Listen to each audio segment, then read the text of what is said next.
we can get started already, I think. I understood that it is the will of the people to discuss problem A from today's contest, Görkerbrill, I think.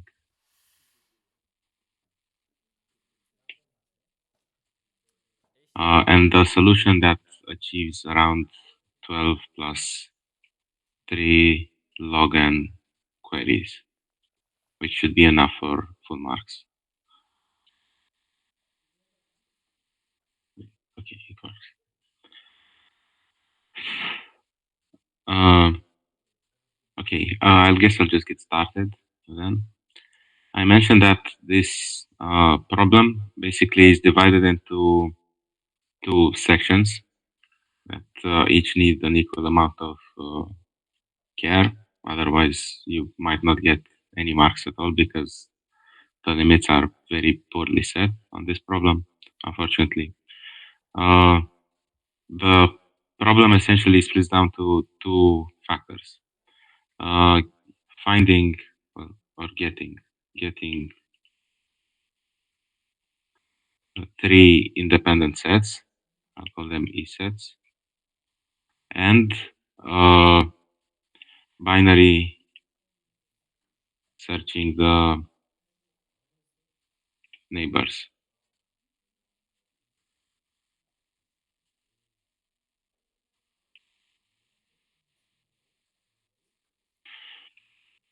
I mentioned that maybe some of you are not familiar with the concept of an E set, but uh, these are constructs that are extremely useful when dealing with interactive tasks. That is, in most of them, in some way, shape, or form, you'll have to identify such an ESET. And most of the times, when we're talking about graph interactive problems, there is a very high chance that ESETs will appear somewhere. So, what is an ESET? Independent set.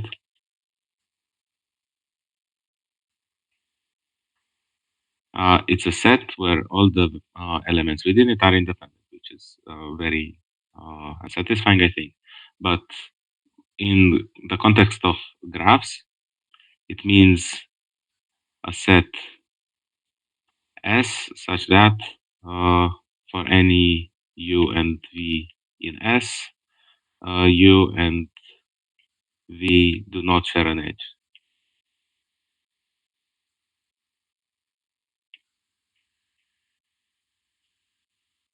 So that is UV does not belong to the set of edges. In our case, then, the problem gives us the following thing. It tells us that there is a cycle. Uh, okay, why doesn't it work? Okay, there is a cycle graph, and we have a greedy algorithm to construct an ESET. That is, we take a permutation of the nodes from the ESET, although we do not know what indexes the nodes on the graph have. We do not know that. But we take a permutation P, and then for each node, while iterating through P, we check whether that node does not have any neighbors at all. And if so, that means that we could include it in the greedily constructed independent set. That is, given a cycle, we take elements one by one according to the order given by the permutation that we give as the query. And if the element can be included in the independent set, then we do so. We include it. Uh, I hope everyone agrees with this rephrasing, although it's not really that important.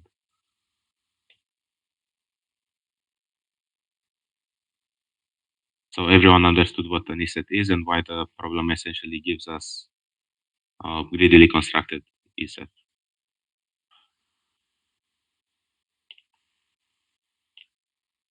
Okay. Then, as I previously mentioned, uh, the task will want uh, the final solution will be composed out of two parts. We will find uh, k sets, and we'd really like for k to be like 3 or so.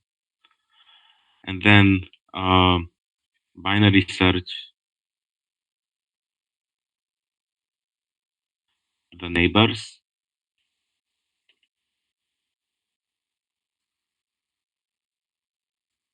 of each vertex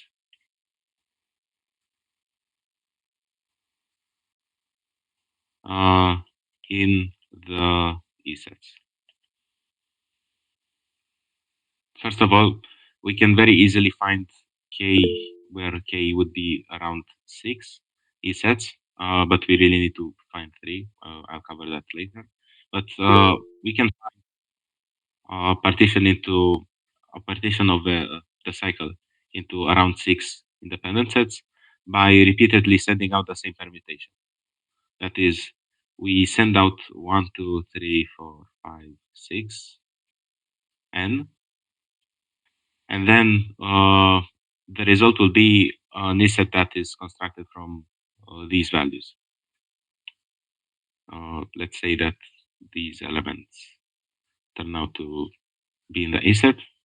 Then what we want to do is to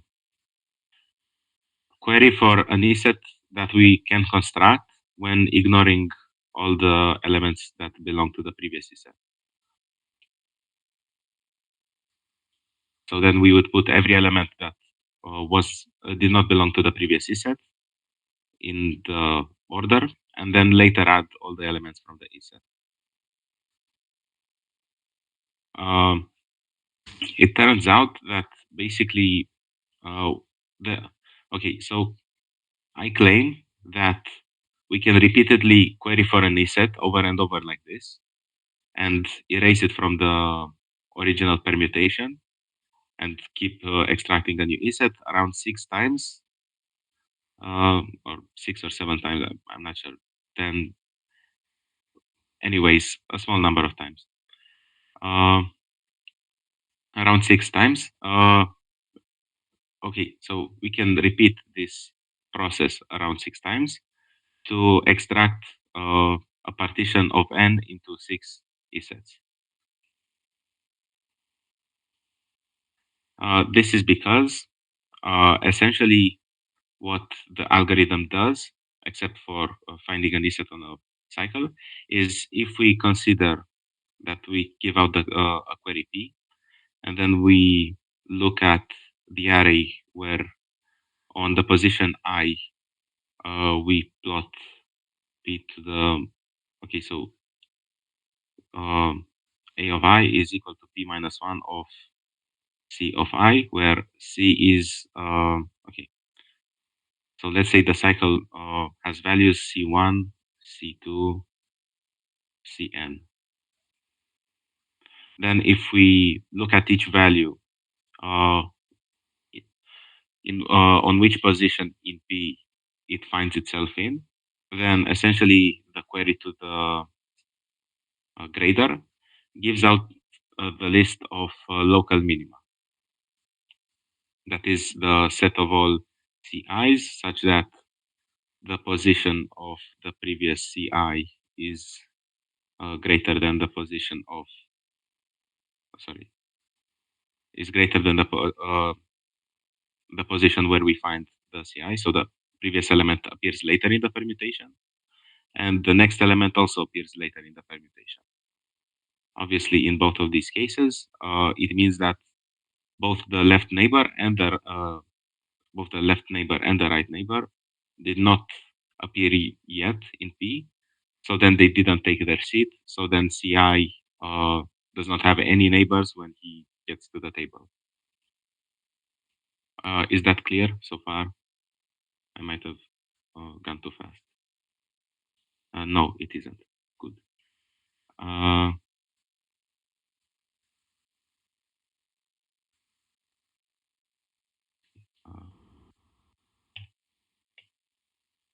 P minus 1. Okay. So I'll repeat.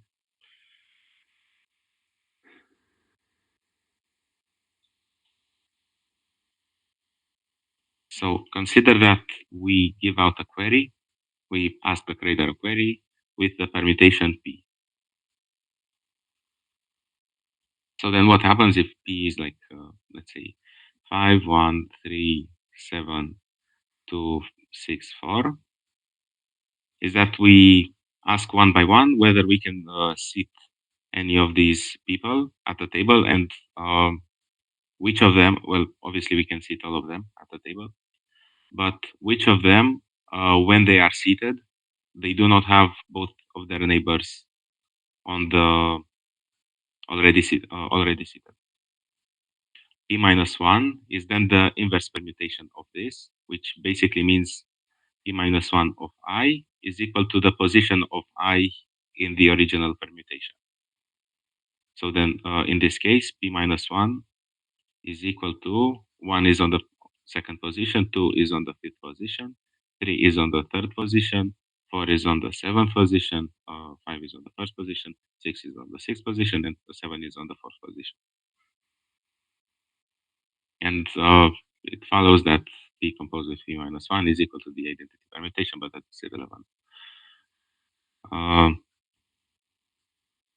then the actually what I said initially, that the answer from the beginning. Well, this is basically the beginning. The beginning, I just described what an set is.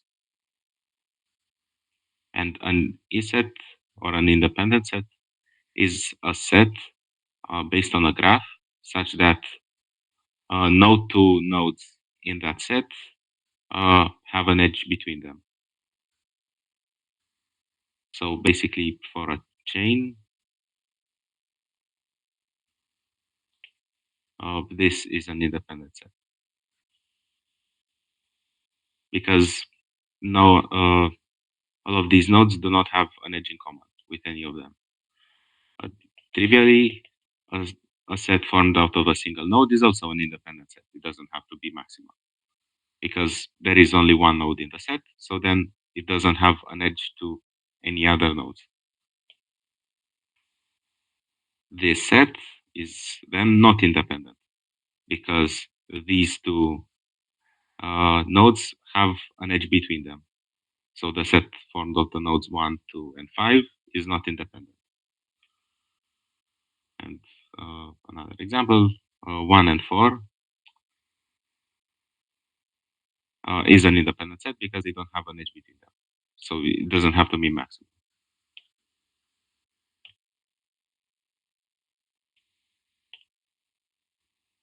And what I said is that we want to partition the nodes from 1 to n into 6 independent sets. We'll see later why that is relevant. But generally, whenever it is the case that we have a problem, an interactive problem on graphs, and at uh, at some level, the problem that we have here is also an interactive problem on graphs because we are given a cycle-like structure on a graph. Uh, a cycle is a graph, in fact. It is useful to consider independent sets on that construction. So maybe naturally or not so naturally, we want to partition the set of all the people into multiple independent sets. Uh, is everything clear enough? ESET. ESET is the abbreviation for independent set because it has E set.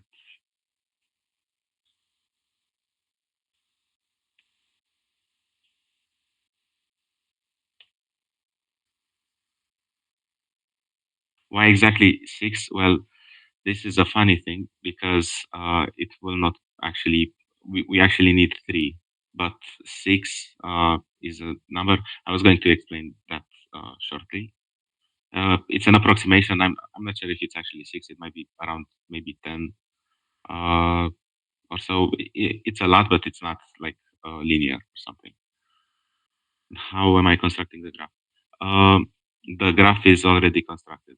The graph is the one from the statement that we need to find. I'm not constructing any graphs. Uh, they tell us that there is a graph, and it's like C1, C2, C3, and so on. And for each I, we need to assume that Ci is on position j or something. For I, the problem asks us to find the neighbors of I. That is Cj minus 1 and Cj plus 1.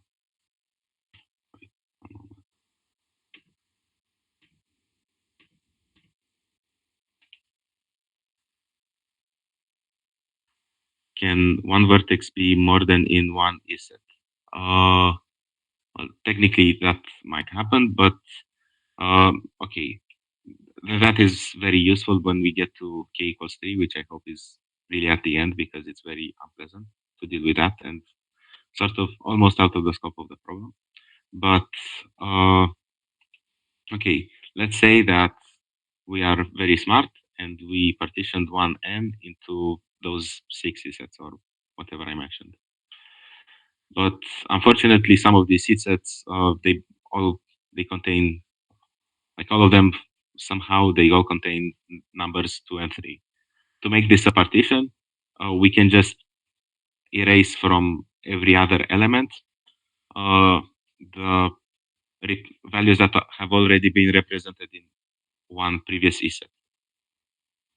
Because if we have an E set and we erase a node from it, clearly it's still an E set. So then the hypothesis that we have this partition then into six E sets upon deleting elements that from each E set that are duplicate and appear in earlier E sets, uh, we will still have a valid partition. So we don't want to have more than one vertex in an E set, but that might happen because of the quirks of the algorithm that we'll describe.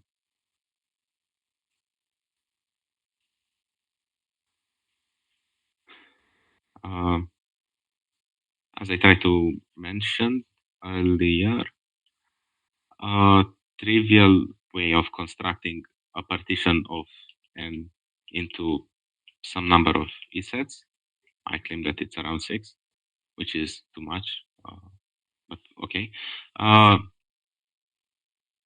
can work like this. We give out the identity permutation or really any permutation. But in fact, I recommend it's a random one, but you can assume it's the identity. We give out 1, 2, 3, n. The grader will respond us with an set. So maybe it's like 2, 5, 6, 8, 13, and so on. This is unlikely, I think, because it's too sparse, but whatever. The grader responds with such an set. We say that our first set is this exact set, the set that the grader returns. To find the second set, we will query the same elements in the same order, let's say, and put all of the elements from the previous set all the way at the end. So then we would query for 1, 3, 4, 7, 9, so on up to n, and then only then 2, 5, 6, 8, 13. Now what we are constructing is essentially an set on the of every other element. Uh, is the process clear? Then each vertex, yes, we want each vertex to be in exactly one set. That is a partition. That is the scope. So we want, maybe I should write that.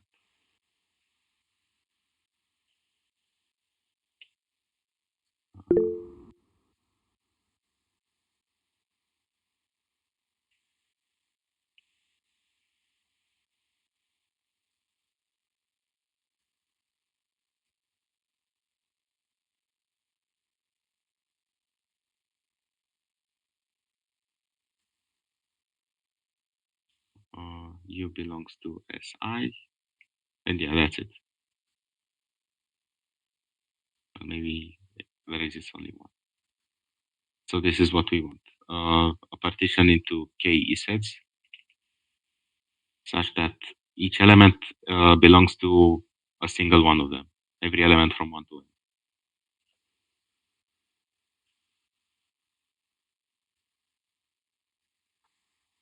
Uh, I claim that by repeatedly applying this algorithm to the permutation, we'll get around 6 sets. So we first extract one set from the identity permutation, then we delete it from the permutation from the order.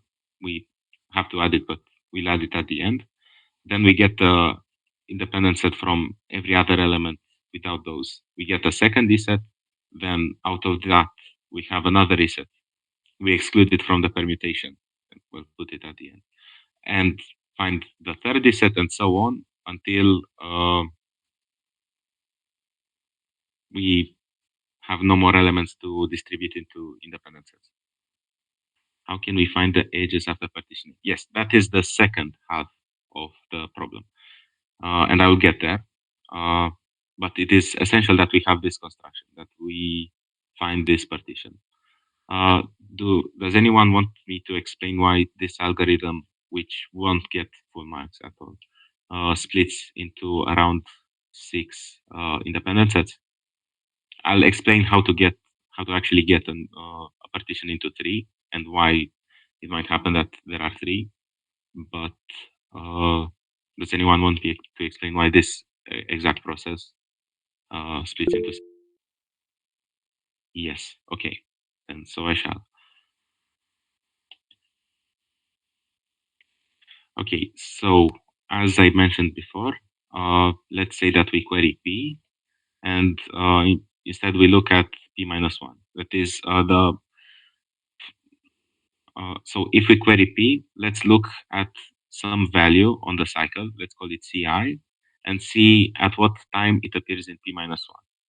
Ci be will arrive earlier than both of its neighbors if p to the minus 1 of ci, that is the position of ci in p, is less than the position of ci plus 1 in p and less than the position of ci minus 1 in p. So what that means is that ci is a local minima.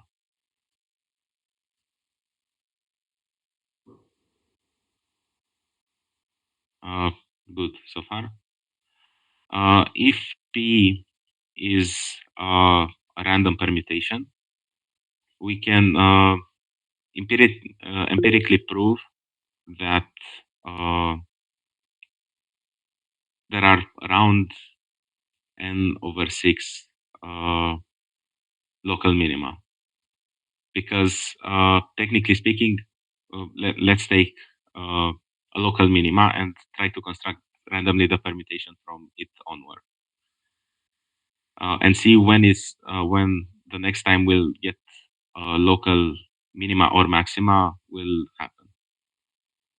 So at first we have a choice. Do we randomly generate a greater value or a lesser value? But we know this is a local minima, so obviously the next value will have to be greater. Okay.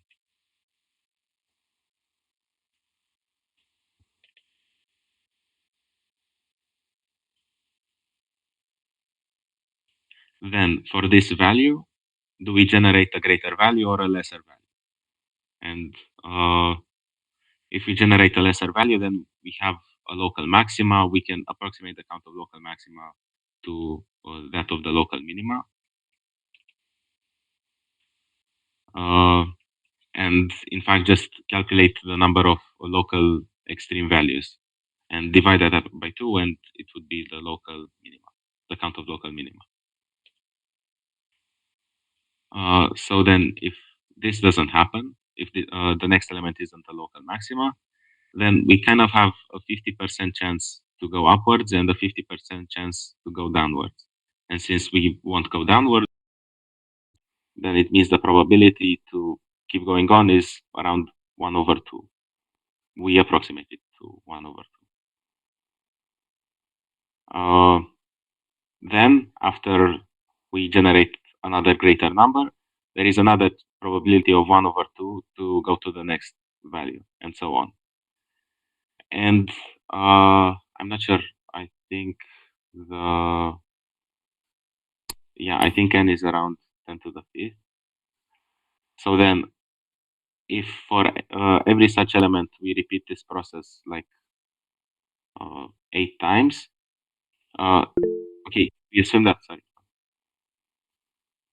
uh, CI is the cycle that we need to find. So C1, C2, C3, C4, C1. It's the cycle in the problem. It might not be the notation. How do we know? We don't know it. We don't know the cycle. We just assume that we. Uh, yeah, I mean, CI. I say that any element CI will appear in the final result of the permutation if and only if this happens, and this is mostly by definition, because if both of its left neighbor and its right neighbor appear later than CI, then it means that uh, it arrived earlier than both of them, and so the query has to report it. The grader has to report it. And now I'm trying to, and I've said that if this is a local minima, then let's look at for a random permutation, what what is the distribution of local minima in the array? And I claim that maybe it's around n over 6 or n over some constant c, and c is small enough. Like, okay, maybe 12, maybe not 6, but maybe 12. Because if we start from a local minima and we want to see when the next local maxima appears, well, first of all, this can be checked empirically, and I think you'll get this answer. But the intuition for why this answer holds is because if we take an element and we don't want to meet another local maxima, the chances of not generating the next element to be a local maxima is around 1 over 2. The more we go further right, we multiply by 1 over 2 the chance to not meet a local minima, approximately. Because from this element to the next one, we know that the last element was less than it. So then we expect that there is a 1 over 2 chance to meet a greater element and around a 1 over 2 chance to meet a smaller element. This is obviously mathematically false, but we can approximate it for our intuition.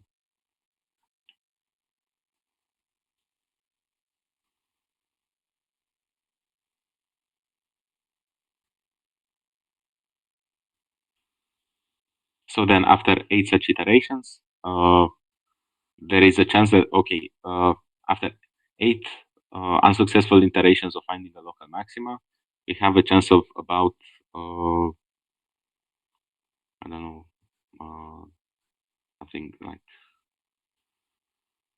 oh, wait, 1 over 64, I think. Or maybe so, but it's much worse than that. And so if we don't want this to happen, we have to have for every 8 elements this not to happen, which is then 63 over 64 to the power of n over 8. Well, this may not actually be good enough, like 0.99999. It's clear that as we increase 8, and we don't have to increase it by much, really, like maybe if it, okay, I've said 6, and now I've gone all the way to say that maybe it's like 17 or so resets, but that shouldn't matter. If you want, we can write a code and actually test this hypothesis.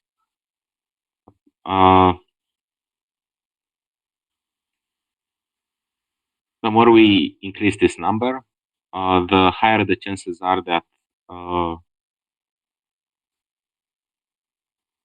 the hypothesis that we claimed here will not hold, basically. That we might not have a straight sequence of numbers such that they all increase on that segment. because the chances of doing so is 1 over 2 to the length of that segment, approximately, or even worse than that. So I don't expect, like, clearly, this is not a proof. This is not a formal explanation. But do you sort of understand or like feel why the previously mentioned algorithm, the model solution for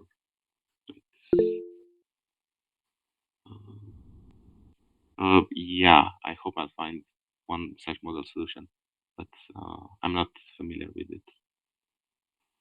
So we are doing something else for smaller ends. No, no, because for smaller ends, it might take like 17 iteration. Like, okay, let's say for n equals 20, it might take like 20 iterations, but that's still fine, I think. Uh, what I mean is that the algorithm, irrespective of n, like no matter of what the n is, will likely split into not a huge number of independent sets. But this algorithm that I said initially is also wrong. Like, we don't need to use this for the final solution because it is too much. Like, even 6 would be too much. And we won't do anything for smaller ends.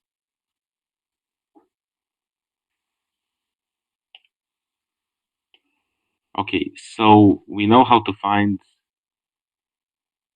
like some number of these sets, and we expect this number to be small enough.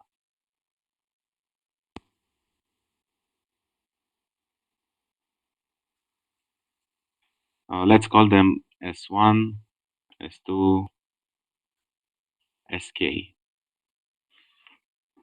Now, what we want to do now is find the neighbors for all the values in S1.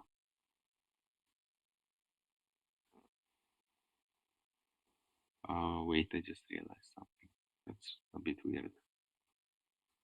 I'm not sure how they handle that because now I think I may have like 6 times 2 times k times log. But okay, we'll see about that. So we want to find all the neighbors of all the elements in S1.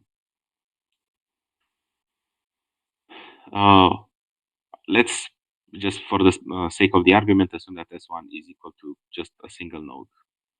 We know how to find the neighbors of a single node, correct? Because we can just binary search uh, from the permutation. Like, we start with a permutation where we put this node at the very beginning, and then we move it maybe later, and then we move it as right as possible as we can until it still is part of the independent set.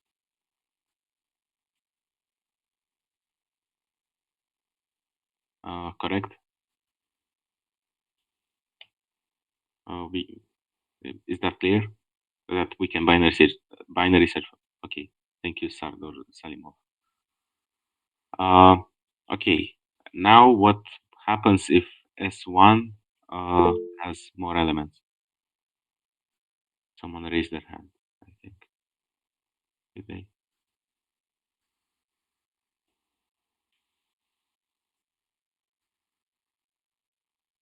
No, no one did. Okay. Now, what happens if S1 is formed of multiple elements? Then we can apply what is called parallel binary search. That's not a B. Maybe that's a B.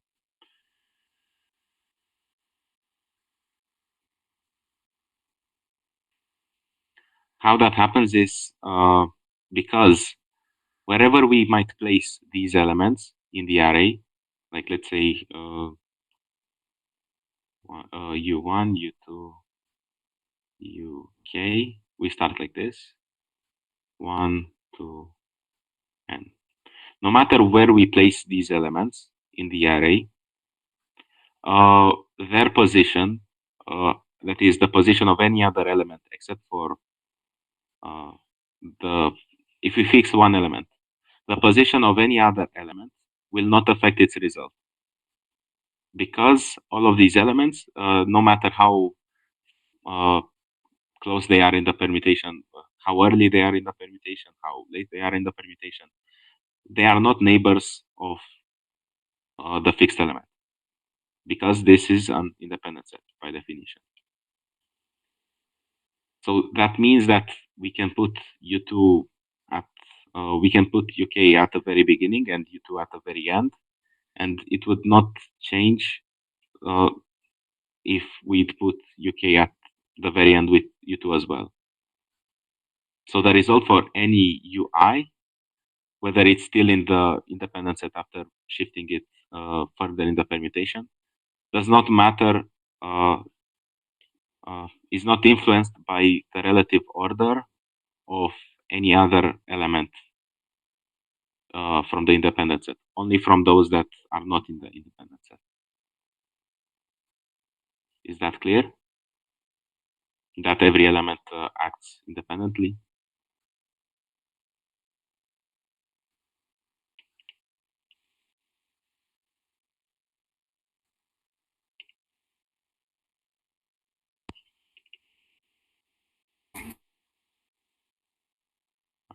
Are there questions, or do you not understand where I'm trying to go with this? So maybe that's the issue.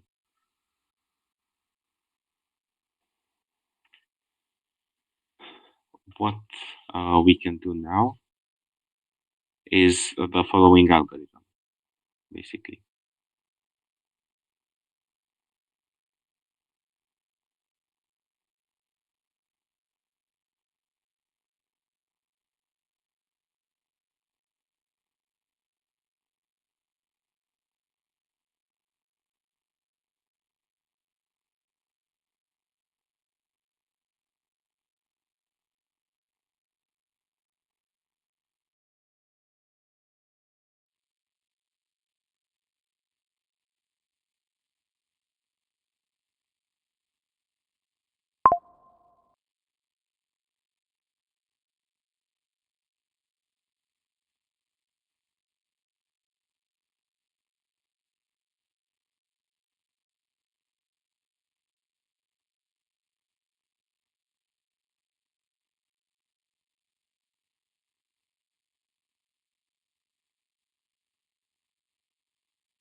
Okay, so now you should hear me, but maybe worse than before.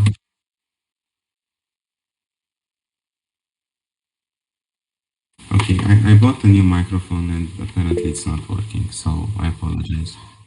When did the issue start? Uh, like, was I audible until this point? When you started writing blue things. So when I started writing in blue, I was no longer audible. Okay. So we will conduct an algorithm called parallel binary search. I'll discuss that.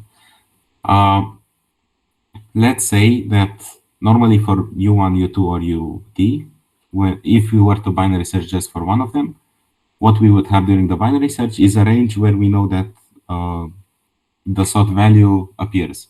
In our case, we seek for each UI the latest element such that, so from one end, we want the greatest value j such that if we put UI on position j, UI will still be in the A set, in the result from the grader. That this basically means that if we put it one position later, it will not belong to the E set, and that is because the next position is its neighbor.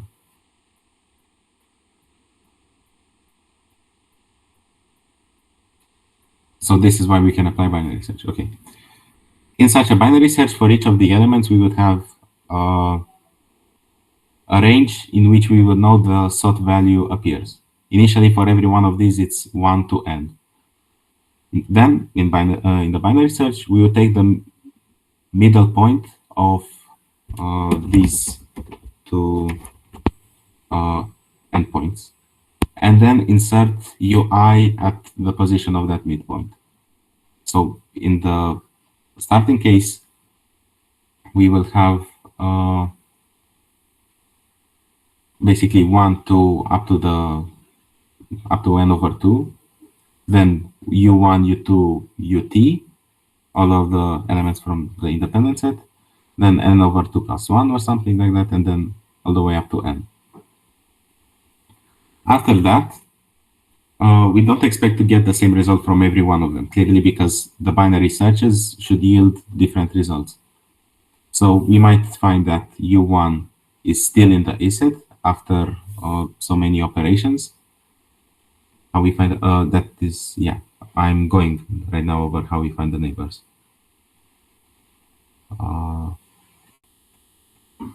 If it's not clear okay, so if we want to binary search for a single u, to find its one of its neighbors, we can binary search its position, and we put it incrementally as late as possible until it will not appear in the result given by the query. Because if that happens, it means that, well, obviously, if we put it at the start of the permutation, it will come earlier than both of its neighbors. But if we put it at the end of the permutation, it will come when both of its neighbors have arrived. So then we expect that then there is a point in the permutation such that u before that element still appears earlier than both of its neighbors, and then when placed after that neighbor, it no longer appears earlier than both of its neighbors. So then that implies that this element I is one of its neighbors. So that is what we wanted to prove, basically. Is that fine so far? So this is a binary search for a single element.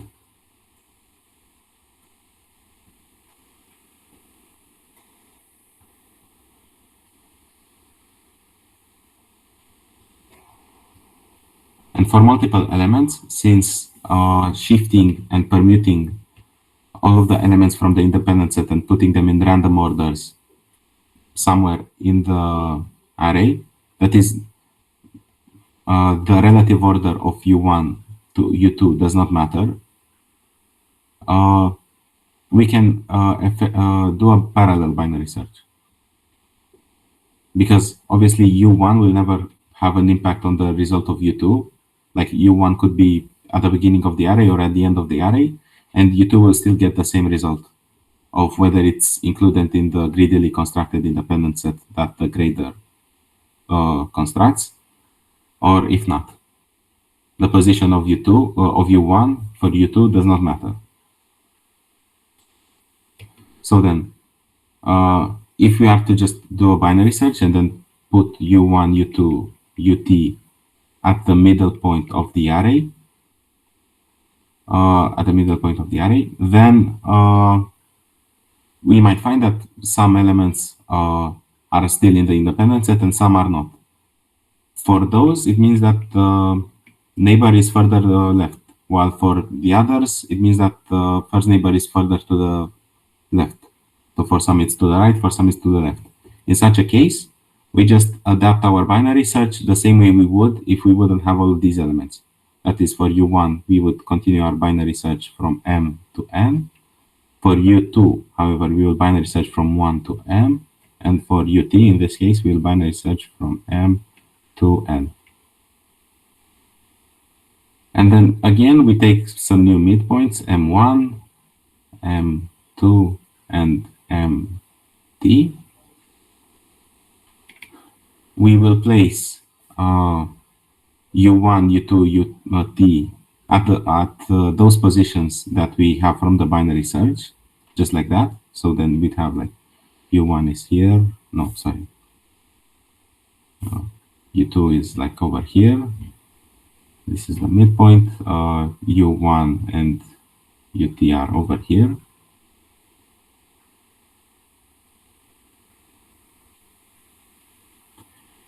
And then again, we would query whether any of these elements are still in the independent set after giving out this permutation. That is, if they still arrive earlier than both of their neighbors. If they do, again, just as we would do a normal binary search, we would continue searching for the neighbor further left. If they don't, we binary search it to the right. We adjust the binary search ranges for every one of these based on the results that we have for them.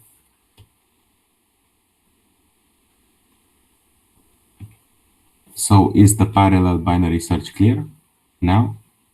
And why it seems to have been important to split into independent sets in the first place?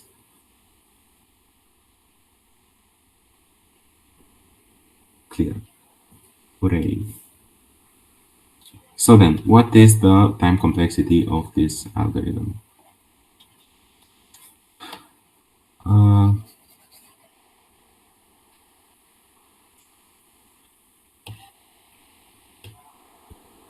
Well, for each independent set, we have to do basically a single binary search. That is, we don't need to do a binary search for every element, because those binary searches are done in parallel. So essentially, we just have log steps here. So for each independent set, we can find out one neighbor, which is a bit weird, and I'll have to figure out how to fix that, in log n steps. So then in total, we will have k times log n steps.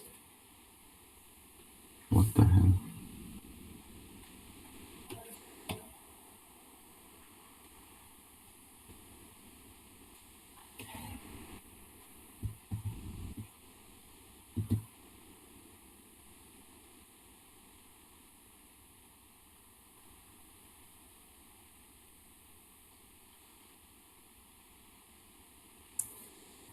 What I'd normally do now is observe that we basically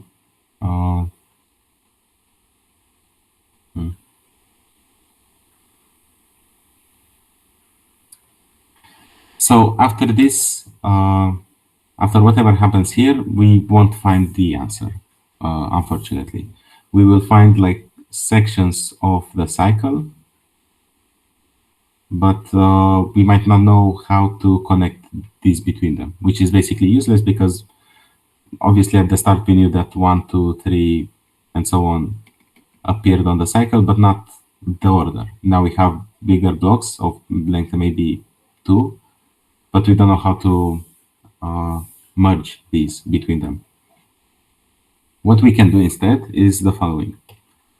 So the first binary search that we ever did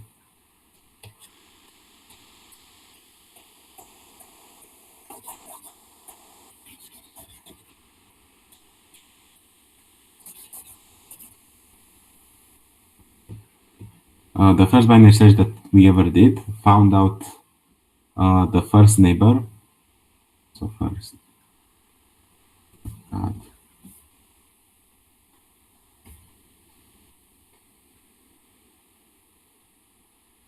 of S1 in all the elements without S1, which obviously is just the first neighbor of each element in S1. We can do another binary search similarly, I think, to calculate the second neighbor.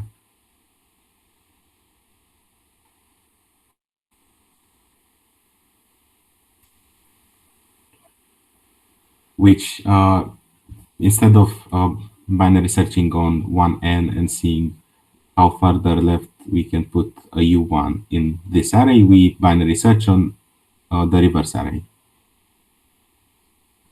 and see the first neighbor in the reverse array would be then the second neighbor in the original uh, sorted array or whatever. Uh, hmm.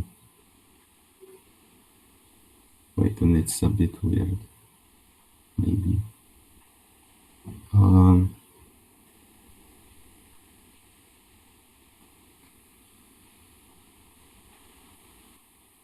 hmm. Let me check what the editorial says about that.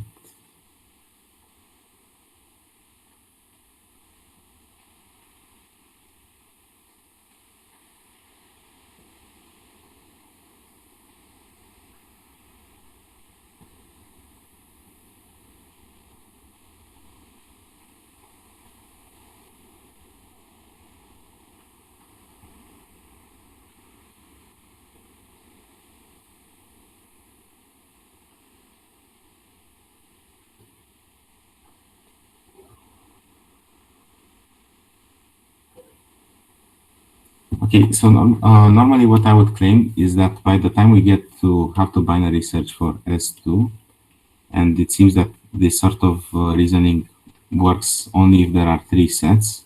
Maybe it works better for three sets than for number of k, because for number of k you need still like these many queries. Is that by the time you get to S2, there are basically some elements whose for which one of the neighbors you've already found. Basically for S2 and S3, all the neighbors that were in S1 originally, you've already found them. So then the problem sort of becomes to find which two neighbors. So for S2, to find the two neighbors that might appear in S3, if there are any. But for some reason, they claim that there is a unique such.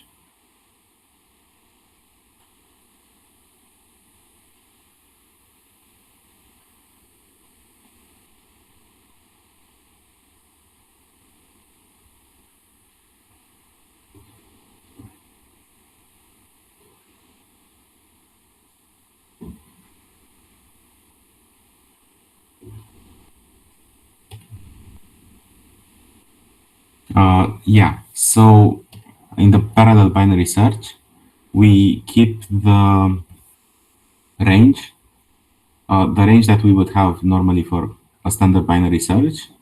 And then how would we binary search if we had a range? Well, we have the range left, right. We know that the answer is from left to right. We take the middle. Then we check the middle, and based on that, we can halven our range to either mid to n or from 1 to mid. And then we repeatedly halven it until it's just a single element. And then by the time we have solved our binary search, parallel binary search.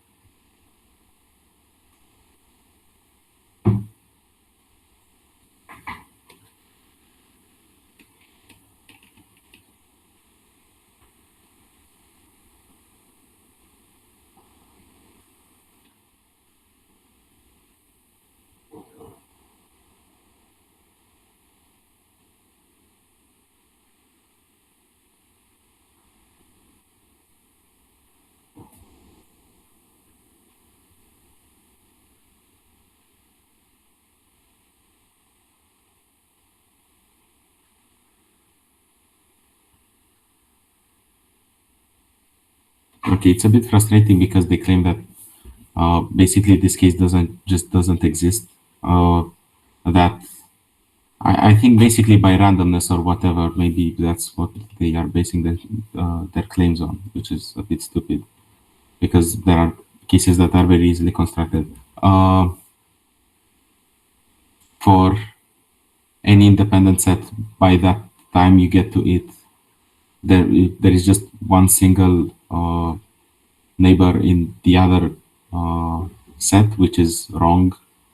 That doesn't happen really, and it maybe would have to do with the way they construct independent sets, but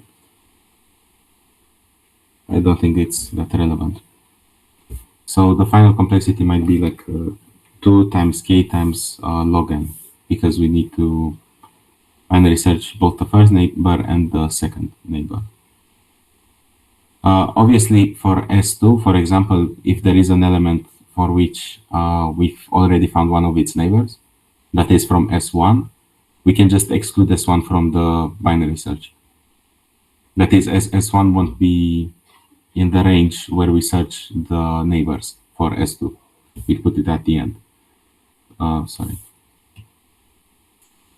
So then we'd have like S3, and then the elements of S2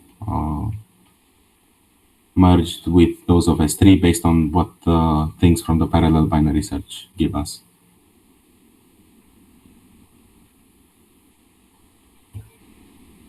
Is everything sort of clear so far? How do we get 2 times k times log n?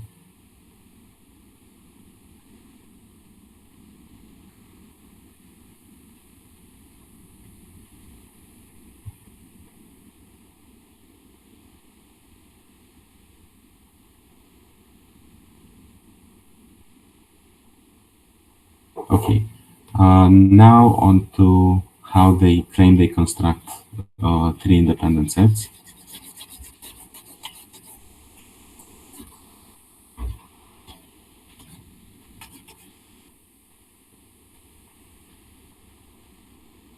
Well, okay, sorry, it's not 2 times k times log n.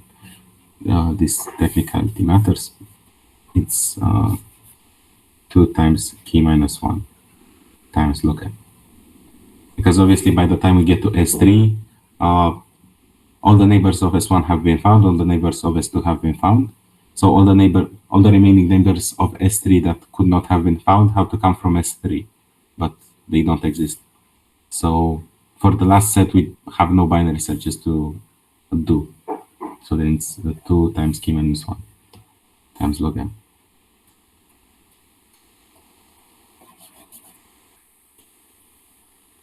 So similarly to how we started the problem, we will query for a random p. Sorry.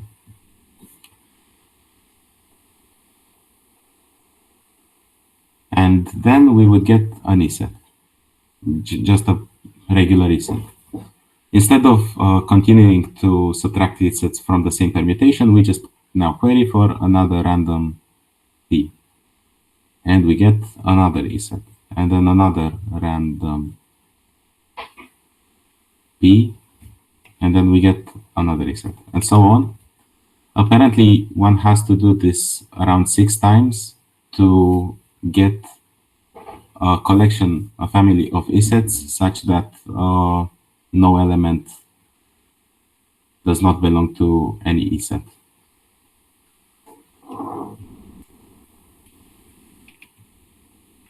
And I don't think they have a proof for this, because I remember talking with them and they just said we ran a random algorithm for like a million times. It always yielded that most of the times it's 6. Like majority of cases it's 6, and very few cases when one needs to do this 7 times. Okay. Then we can obviously, as I've mentioned at some point earlier on, but it was not relevant then, we can make these sets to be of a partition. That is, we can make any element U appear in only one of them by going increasingly in order of these sets and check whether it has an element that already appears in an earlier E set. If that is the case, we eliminate it from that is it and continue.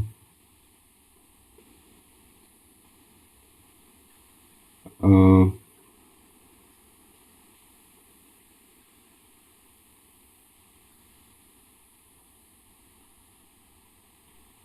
wait.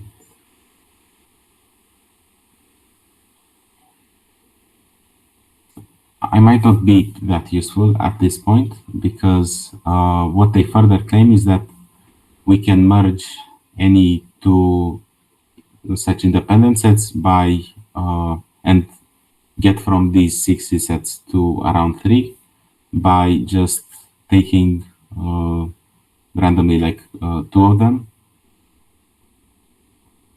and S1, S2, we concatenate them, and then we get a byproduct. Contains an islet both with elements in S2 that can be added to S1 such that it's still an islet. Then the elements from S2 that do not belong to this, we can merge them with some other S3 and S6, and so on. And by repeatedly trying to merge two such sets and leaving one of the greater sets as the reunion of the two, and then the other set as the elements that could not have made the merge.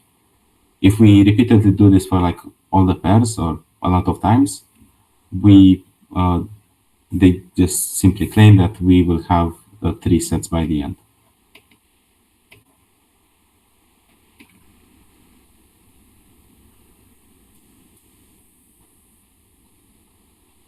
Yeah, so 6 iterations guarantees that each element will be in one set, and we can make it such that it's exactly one set by just eliminating duplicate elements from later sets.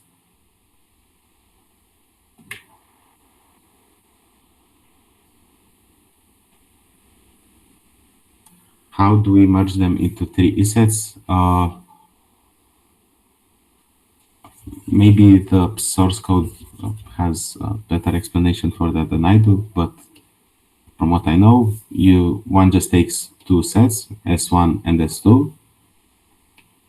Then we query them in this order. We will get that there is an set A, and then there are the elements from S2 that do not belong to this A. That is, some elements of S2 can be merged with the ESET with the S1 ESET, but some others cannot. If we make S1 to be this greater ESET and S2 to be this lesser ESET, and then continue to propagate S2 to try to merge this S2 with S3, well, not the other way around, repeatedly, they claim that at some point S2 will no longer have elements. That is, we could have merged the elements of S2 with some of the other ESETs. And it appears that it is sufficient to do this basically with every pair of the ESETs repeatedly, and by the end we will certainly have only 3 independent sets. Yeah, I really do have to show the implementation after this explanation, and I think I'll do it now.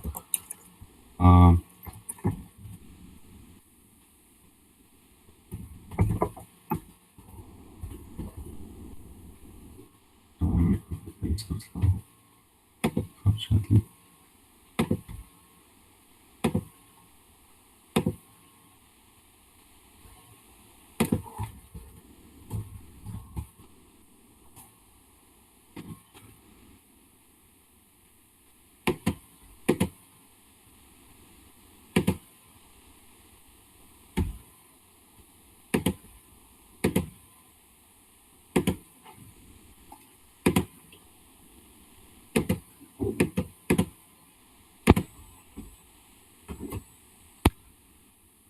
Okay, so this should be the. Why is it so long? Oh my god. Okay, so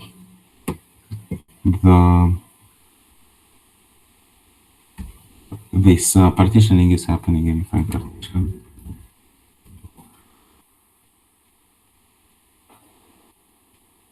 Okay, that's just stupid. Okay.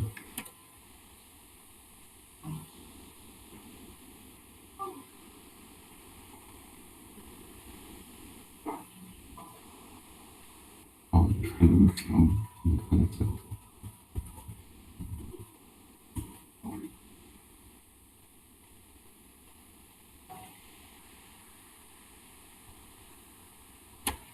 okay, so they do this basically, this is 6 times, but doesn't matter. They generate a new random permutation. They get the independent set from uh, that permutation after we query it. Um, and erase elements that have already that already appeared in previous independent set. Then this new independent set is a new independent set, basically, and we search to find all the elements that. So we note that before we had some numbers that were not represented in any of the ESET, but now we have an ESET to represent them. So we erase those from the elements that have not yet been given an independent set. And we repeat this while there are still elements that have not been given an independent set. Then what they do is that they sort these independent sets, these random independent sets by the. I have a question. Okay, I will cover the motivation on how to come up with such solutions. Basically, during the contest, I came up with this solution, but not the reduction to 3, and I got 40 points, which was disappointing. But whatever. So I'll finish this and then go back to the motivation. So we sort the independent sets one by one, and then we try to merge all the further independent sets by combining these queries. And what is this? Huh?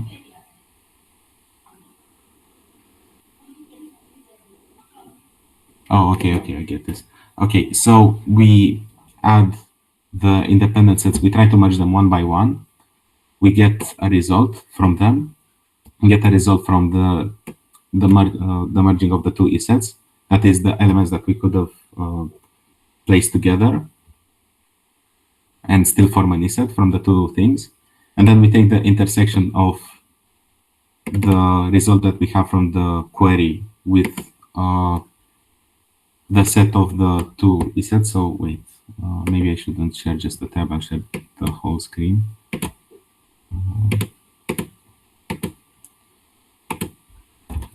Okay, so essentially what happens is that we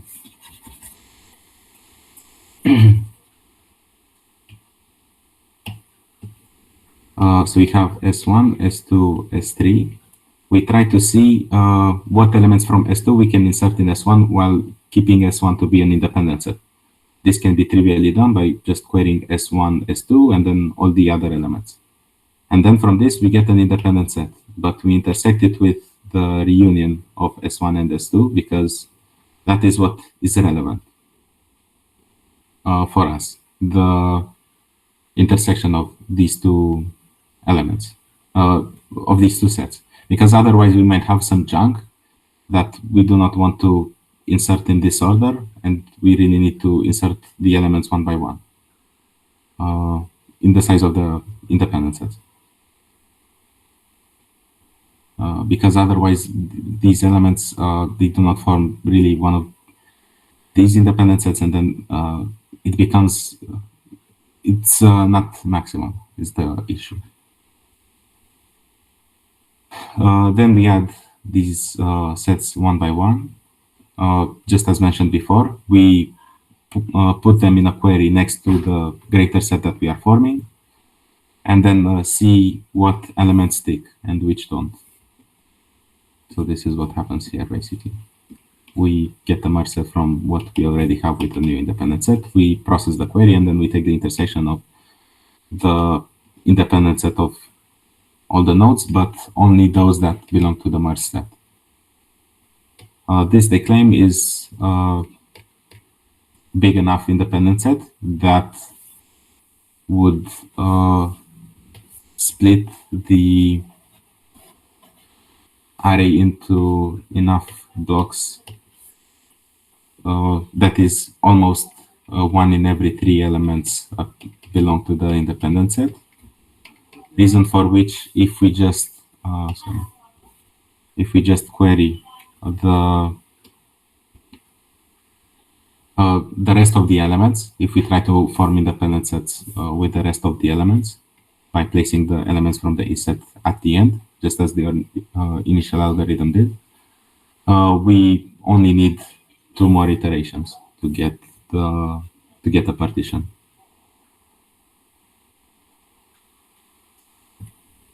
Okay, now someone asked me, and very rightfully so, why would anyone come up with such a solution ever? And the answer is the following. I'll try to explain my part. So there are 2 questions. Why do we reduce the count of assets like we did?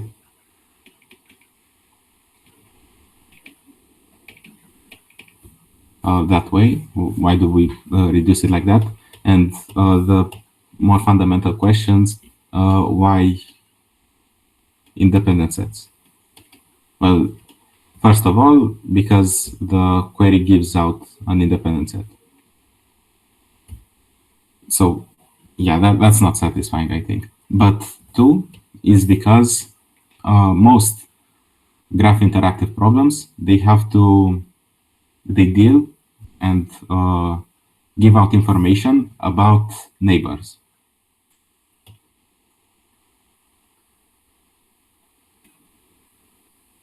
And independent sets are especially useful constructions because within such an E set, we can control which neighbors we get those elements to interact with. That is, for example, normally you might have heard that general matching is quite hard to do perfect matching on a random graph or something like that. I don't know. It's quite hard to do this. But if instead the graph was bipartite, there are easier algorithms to do so.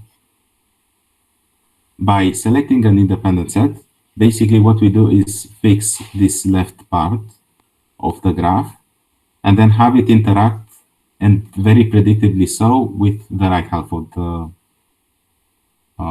with all the other elements from the graph. In our case, when we did this, we could have binary searched in parallel the neighbors for each of these elements without caring for the order of the elements in the independent set, because the independent sets are independent. And so they did not affect the neighbors, which goes back to the first question. First point is because the query basically asks for this. Because the query deals with pairs of nodes and whether they form an edge or not, it is extremely useful to try to find out independent sets and how to work with them. So I hope whoever asked me that question has got their answer. Maximum independent set equal to minimum cover. That is a very funny question to which I don't really know the answer to. I think in bipartite graphs, it is true that maximum independent set is equal to minimum vertex cover. In general graphs, I don't think it is. There might be some inequality.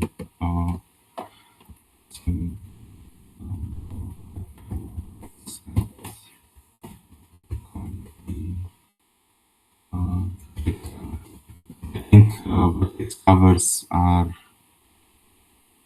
lesser or so than the independent sets.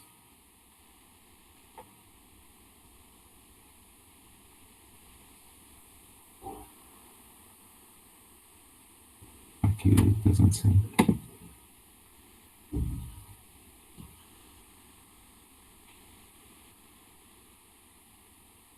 Yeah, too bad. Yeah, so yeah, and I think maximum independent sets are also, apparently they are not, but whatever.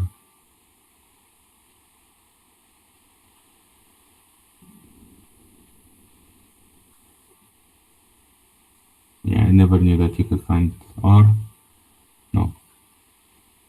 Yeah, apparently you can find the maximum independent set in a vector, but in a graph, which is surprising to me. I thought both problems are NP hard, but okay. Yeah, it's equal to maximum matching.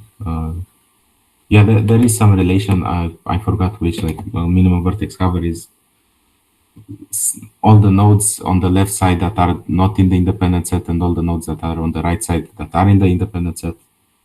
Uh, Something like that.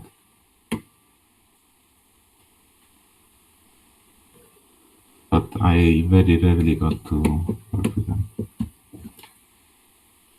outside of this.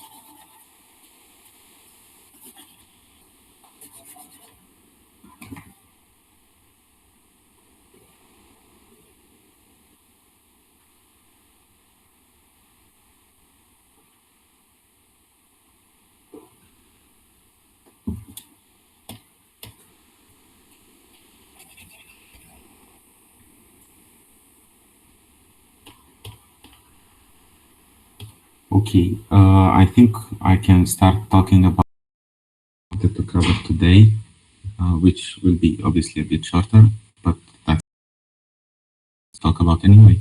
So I will talk about some specific things on trees that find that I don't think are that well covered or well known. Uh, Trees are, I'll just say this to flex, basically Catalanic, or Catalan structures, which means that they are very similar to parentheses strings, which I'll explain shortly, but I think some of you might understand why. And for that reason, often the count of trees under sub property is equal to the Catalan number of that order, or plus minus one. I'm not sure of the specifics. Um, does everyone know what a preorder is?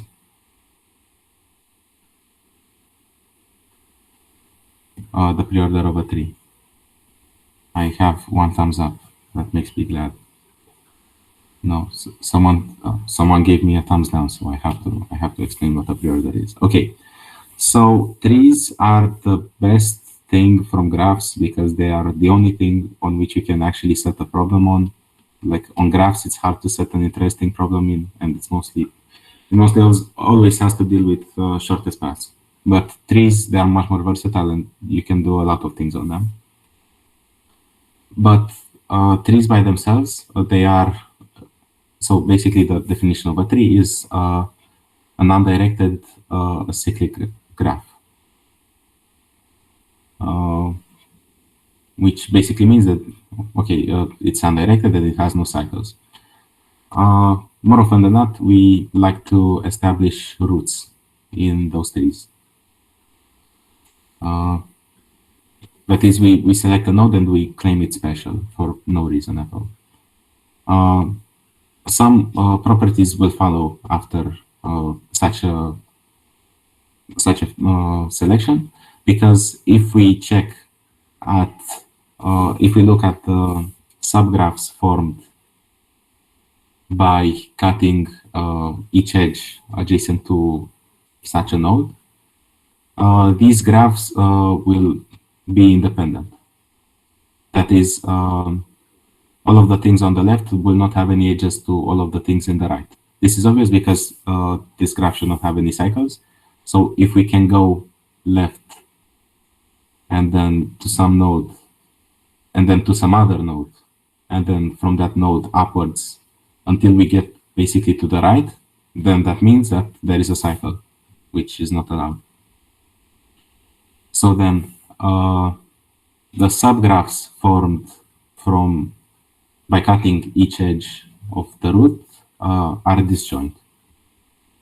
These are called subtrees. What follows is basically, obviously, because we have a graph, actually, we have a graph, we want to run DFS on it most of the times. The preorder is then the order in which we meet the nodes. That is, the preorder is basically, some call it time in of a node. That is the minimum time when DFS will get to that node. So then the preorder of this tree would be, if we start the DFS from this root, will be this node will have preorder 1, this node will have preorder 2, this node will have preorder 3, 4, 5, 6, 7, then all the way back here. Now we have to visit this subgraph, subtree neighbor 8, 9, 10, 11, 12, 13. Notice that it was 8, 9, and then 10, basically. Just as it was 7, 8.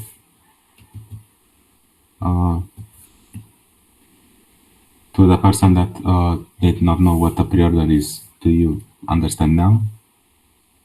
Yes, let's go. Okay. There are some properties of this preorder. I'm sure many of you know that each, for at least for this root, as I mentioned, the subtree is the subgraph formed by cutting one of the neighbor edges. Obviously, these subtrees and all the values of the preorders of the nodes in such subtrees form contiguous segments. But we can later expand the definition of a subtree not only to be a subgraph formed by cutting one of the edges from the root, but by cutting any edge and taking the graph that is not connected to the root. And that is what a subtree is. In such, in more natural language, it's the graph downwards after cutting an edge. Every such subtree, no matter where we would cut the edge, is formed of a contiguous segment of values of the preorder. And this is useful because whenever we have to deal with subtrees, if we ever have to deal with subtrees, maybe we have to deal with queries on subtrees or on all the values in the subtree. In such a case, we might not really know how to aggregate information on such a structure, but we know how to aggregate information on intervals of values, because that most of the times this is a segment tree. So that helps.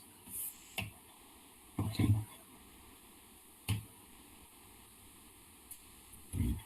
But I'll skip beside this.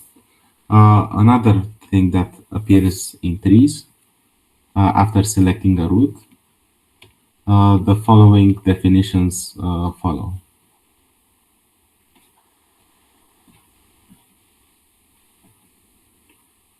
So the root is a node that we fix to initiate DFS from. The parent of any node is the node that was previously visited during the DFS by the DFS. So in natural language, if we draw the tree starting from the root and then with the edges downwards, it's the node just above it. And then if that is the parent, the children are the nodes below it. The nodes for which this node is the parent of.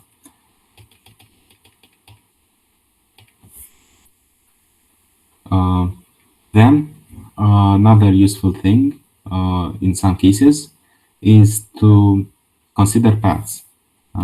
Sometimes trees are referred to graphs where there is a unique shortest path between any two nodes. When we fix such a route, we notice that the path goes something like upwards and then downwards.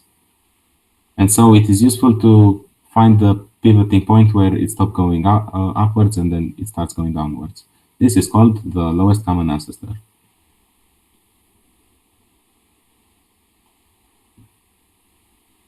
Does everyone know how to calculate this with n-log time and n-log memory?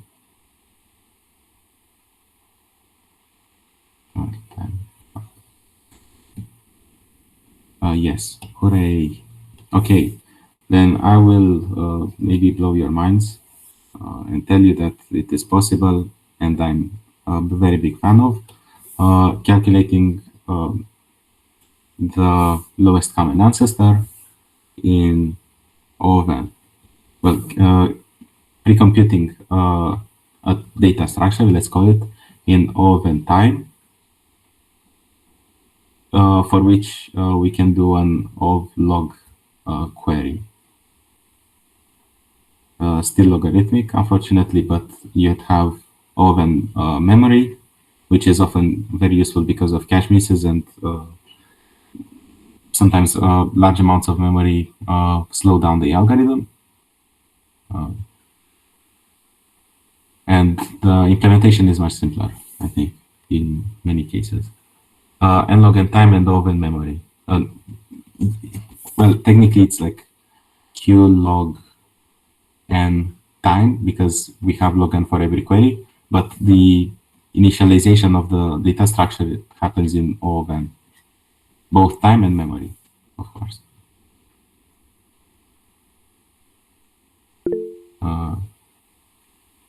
Does anyone want to hear about this, or nah? It's boring. Okay, thank you, Sardar. Sardar wants to hear it. I'm so happy. Okay. I've heard of some solutions for doing this. That is, most notably, if it helps for a little motivation. I know there was a problem in IOI. I think I'll say IOI 2021, but I'm not going to give the name of it because I might be slightly off, and also I shouldn't hint at any problem that some of you might not have solved, where having a sparse table-like structure or whatever in lesser time or memory was very useful. But actually, now that I remember, it was not relevant at all to the further discussion, but okay. So, sometimes I've seen a solution for LCA in O of n memory to look like for the given tree that we have, we select almost at random, I think, but I'm not really sure, nodes in multiples of log steps, basically, or something like that. And then we do the standard binary lifting for this.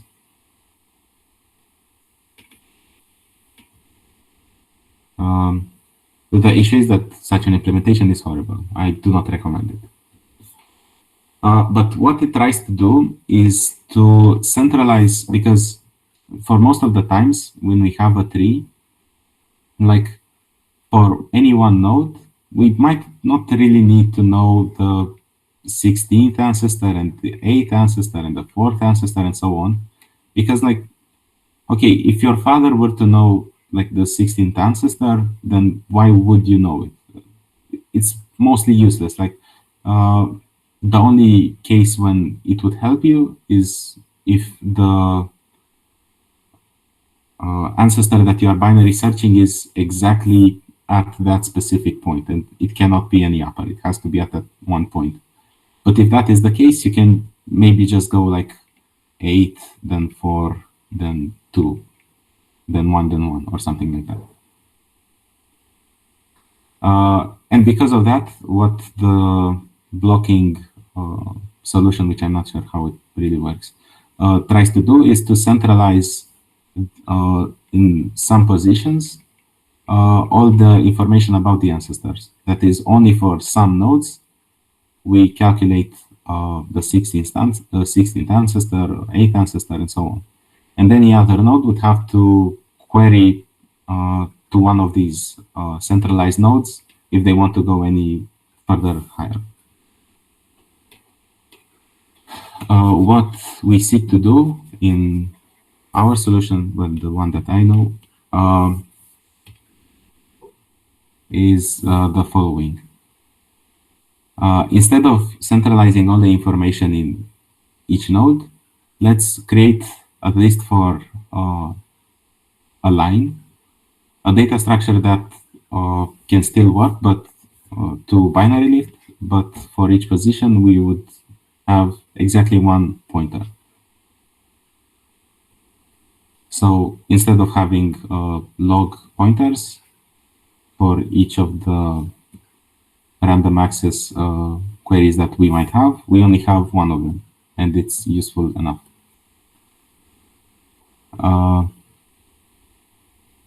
We'll call this a jump pointer, and obviously we'll have to keep track of the parent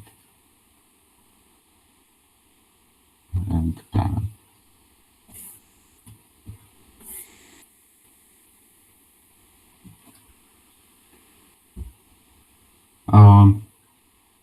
I'll basically skip to the explanation because I'm not really sure how to build up to that point. But let's say for one node, we would want to calculate its jump pointer. We want to give it a jump pointer. Like, we want it to point to some later, in this case later value, such that it would still make sense to binary search on the values that we have here. Because we no longer have like all the powers of 2. So obviously such a construction of jump pointers, such that we binary search only by going through jump pointers or through parents, is hard. I repeat it. Okay. Then look at its parent and see where it points at, and see where its jump pointer points at, and see for that jump pointer where it also jumps. We say that if both of these jumps have an equal length, then we might as well jump all the way over them entirely, because there are two cases. We are in this node and we want to binary search some value on the chain. First case, the value is like over here. Then in one jump, we will find it. We will get closer to it, which is fine. And also we might have hardened the. So the question is, did we? No, sorry. Will we make a greater jump later?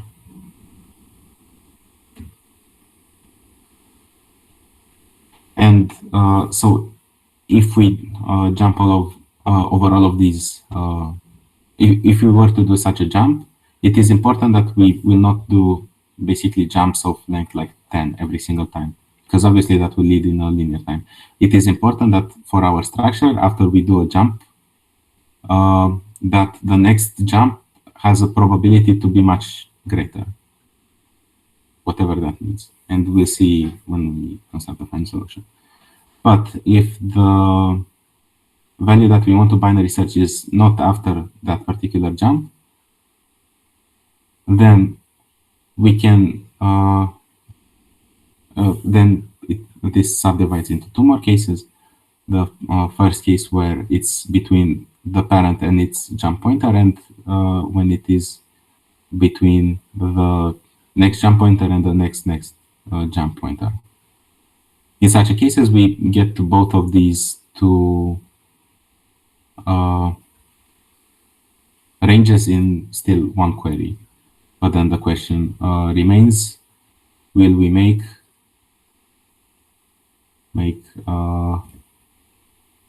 faster jumps from there?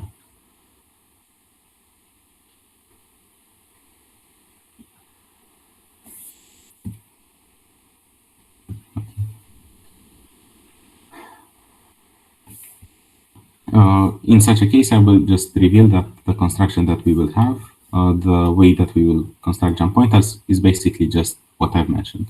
That is, we start with the root node for which the jump and parent pointer are itself. Then one of its sons, both the jump pointer and the parent is the following node. Then the next node has both the jump pointer to that node and so on. Then the fourth node. For the fourth node, we notice the following thing. Its parent does a jump of length 1, and the jump pointer of the parent does another jump of length 1. So we just say, okay, how about we do a jump of length 3? And that's it. That's the jump pointer. Then the fifth node, we check the parent goes all the way to the root, so it jumps 3, but then the root jumps exactly 0. So in such a case, we say that the jump pointer is just the parent. Then the same thing happens for the sixth node. And then for the seventh node, we see that its parent jumps once. The jump pointer also jumps once. So we just say forcefully that the seventh node will jump 3 positions. Then I think this is the eighth. No, yeah, this is the eighth. The eighth node, we see that the parent jumps 3 positions. The jump pointer jumps 3 positions. So the eighth node, we will say will jump 7 positions. So then let's look at how a binary search might look on such a structure. If we start from here, okay, maybe this is not enough because it's too short, but the bigger I make it, the more incomprehensible it will get. If we want to, okay, let's imagine there's another jump pointer. Yeah.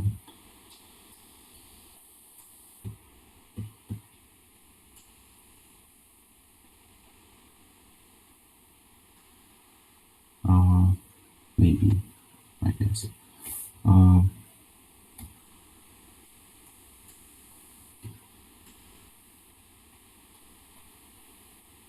Okay, if we were to start a binary search at this point, and we have some criteria for which ancestor we really want, like the kth or so.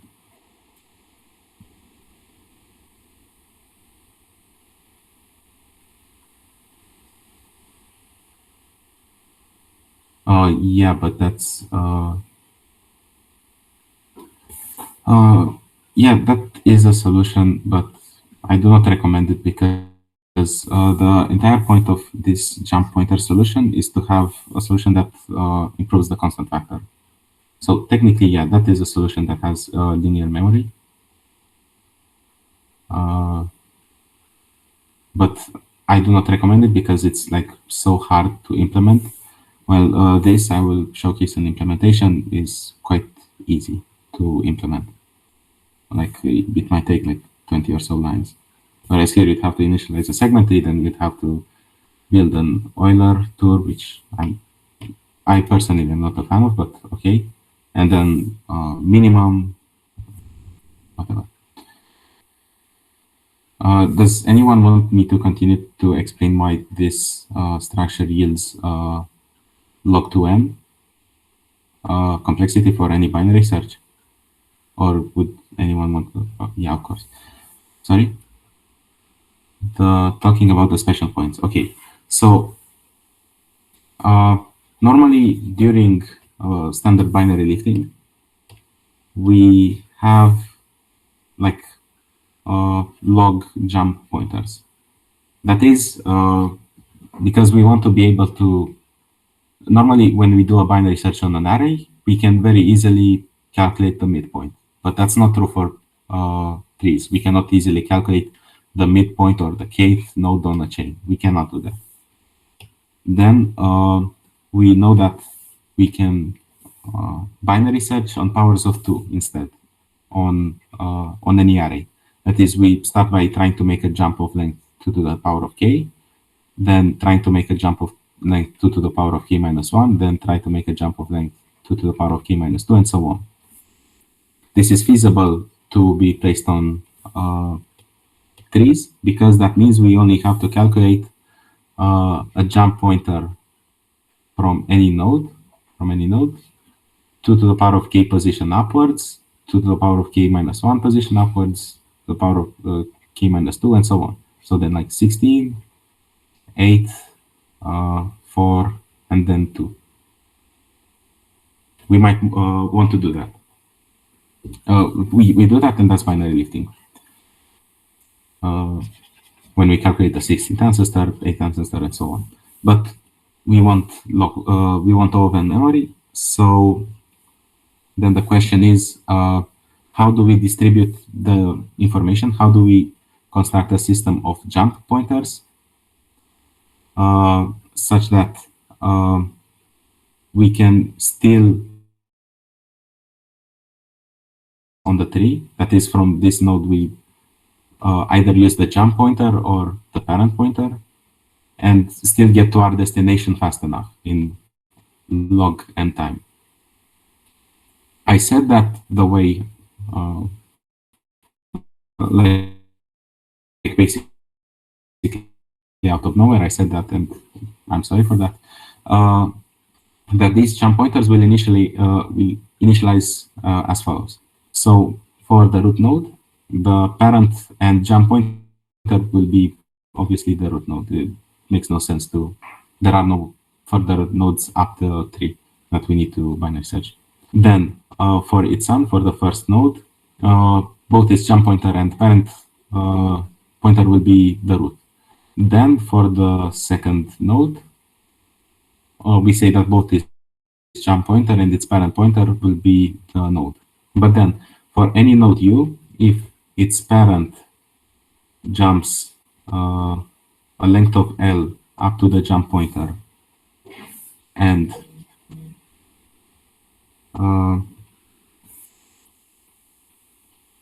the jump pointer jumps the same length L, then we want this node to jump to L plus 1, all the way up to the jump pointer of the parent.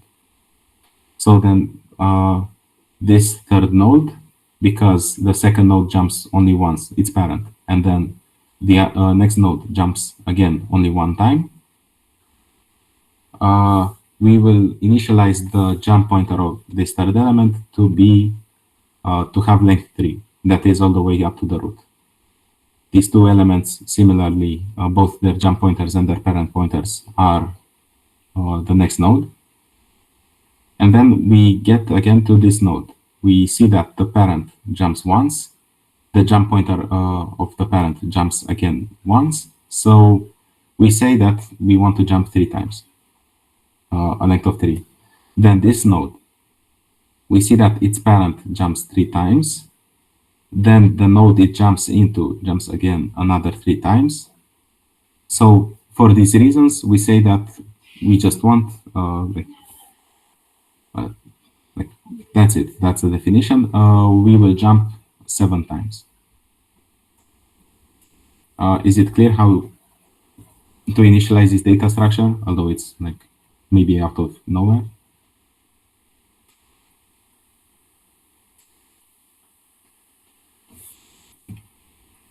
The implementation of it. Okay, so open up our code.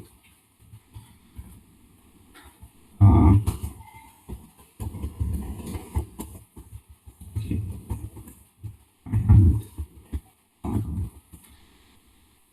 Okay, let's assume we have the graph. We initialize the depths in the tree.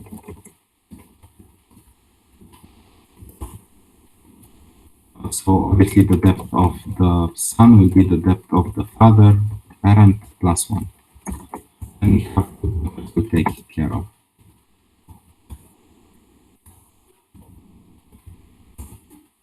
Everything is then as follows. If uh, okay, the depth of the jump of the father minus the depth of the father minus the depth of the jump of the father. That is, how many positions does the father jump with the jump pointer?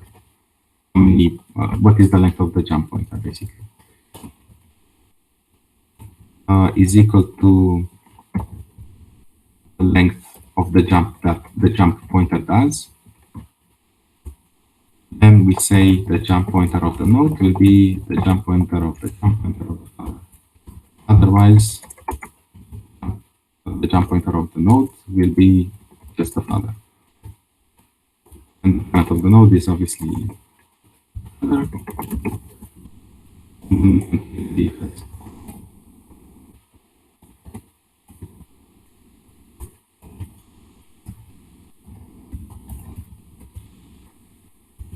Uh, then an LCA algorithm would look like this. So assume we can determine whether a node is the ancestor of another. We can if I initialize the preorder. Then the algorithm will look like this.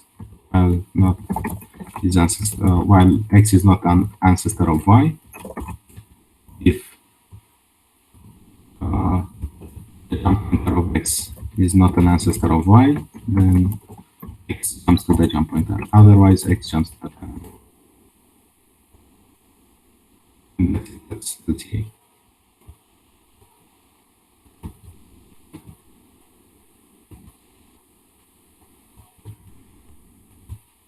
Is this clear?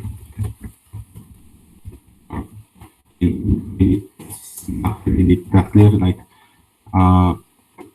I hope that one would understand why this yields a correct result, why this gives a correct result. If we go somewhere upwards, and if it's not an ancestor, then we go there. Otherwise, we go in the parent. And chances are that the last time we will iterate through this the jump pointer will be somewhere upwards. We can't jump there because we are like exactly below the lowest common ancestor.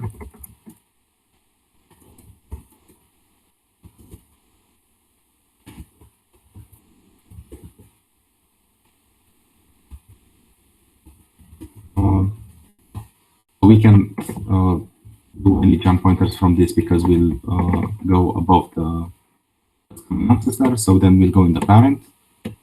And then by the time, because we went from X to the parent was exactly the LCA. So is it clear why this gives a correct result, although maybe it is in like O of n?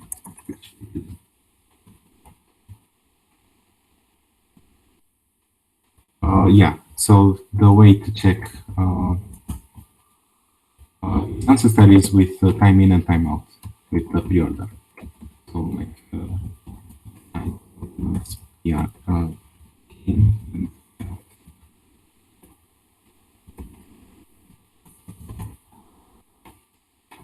this is applicable to any situation, like anytime we need to do a binary lifting. Like it could have not been his ancestor, it could have been like maybe we have some information like what is the maximum from the node to the jump pointer. And we want to find the edge on the chain, the first edge on the chain such that it's greater than some value x. Then we can have like x until jump was cost from node to f. And then in such a case, maybe max until jump becomes max of max accidental jump of nodes of the parent and of the jump node of the parent. And if we want to find the first edge such that it's greater, so first edge to the root such that it's greater than something A,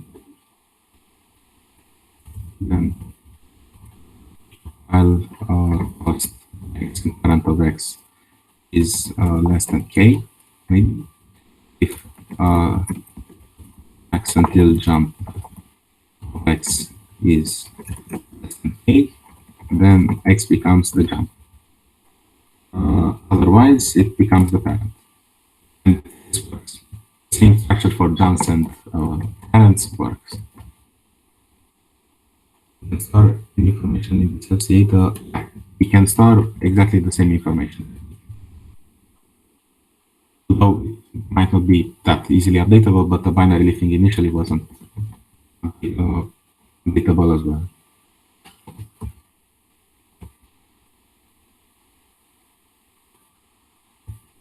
So what I left out is why this works in of log n. Anyone want me to go very carefully over this, or is it sort of visible that basically the structure that we have here is like, basically what happens is for any value, we basically, it's almost like Fenwick trees, basically, because for this value, if you want to get to a jump of length 15, which might be the next one, we first have to go through both of the jumps of length 3. Then it is likely that after we do so, we get to the jump of length 7. And after we get to the jump of length 7, we go to the jump of length 15. That is, these jumps, they increase the more we go on the jump pointer path. Whereas when we go to the parent, it immediately hardens, which is desired, basically. Yeah. Do we have like 15 or 20 more minutes to discuss virtual trees?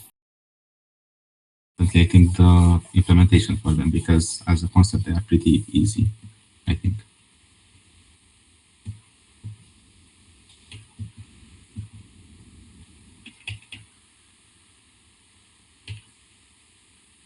Good.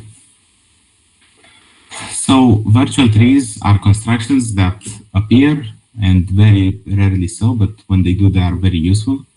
When we have to deal with basically like a subtree. I can't really explain better than that, other than you might see problems where you'd find this useful. So normally this is our tree, but maybe during queries, we are given like a bunch of nodes. And this is a problem, I'll say a problem that can be solved easier than with virtual trees, but whatever. We get a set of nodes. And we are asked what is the maximum distance pair.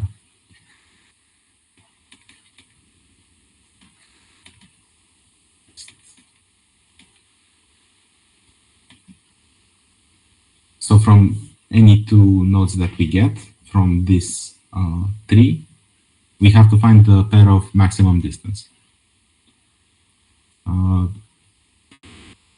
Normally, if we get such a query for the entire tree,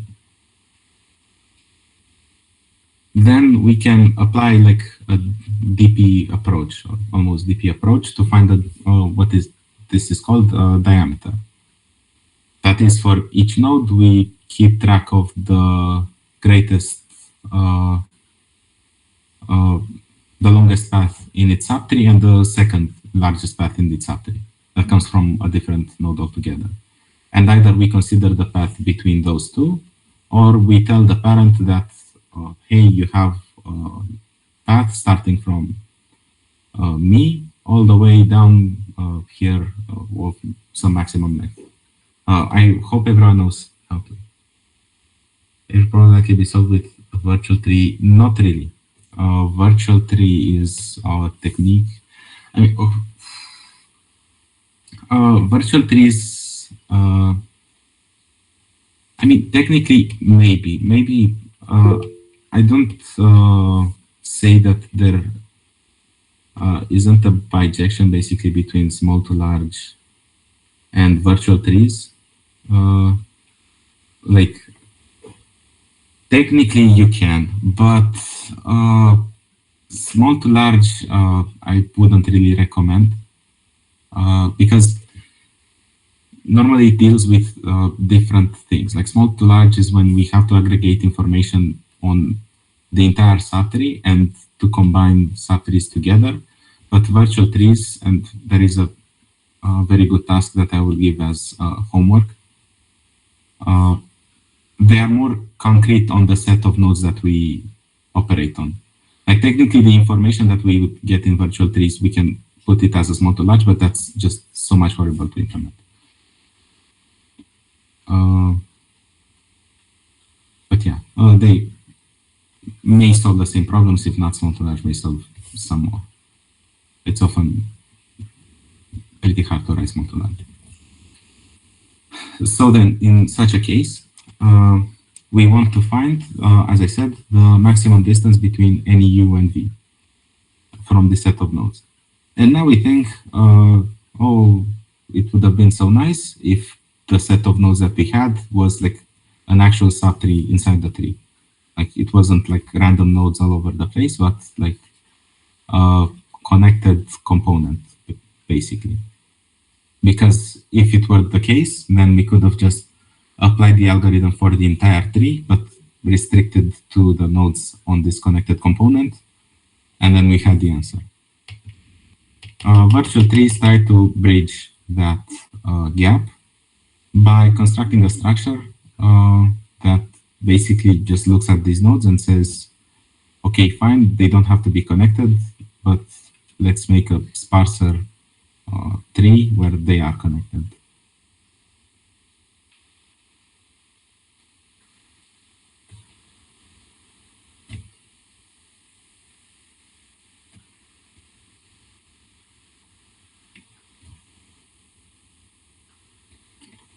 Is that clear on what virtual trees do, on what they try to achieve? So yeah, okay, great. Because then if we would have this sparser structure, for example, consider our problem.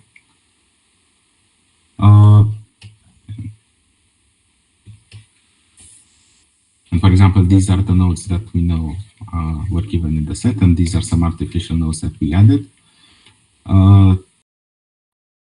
Structure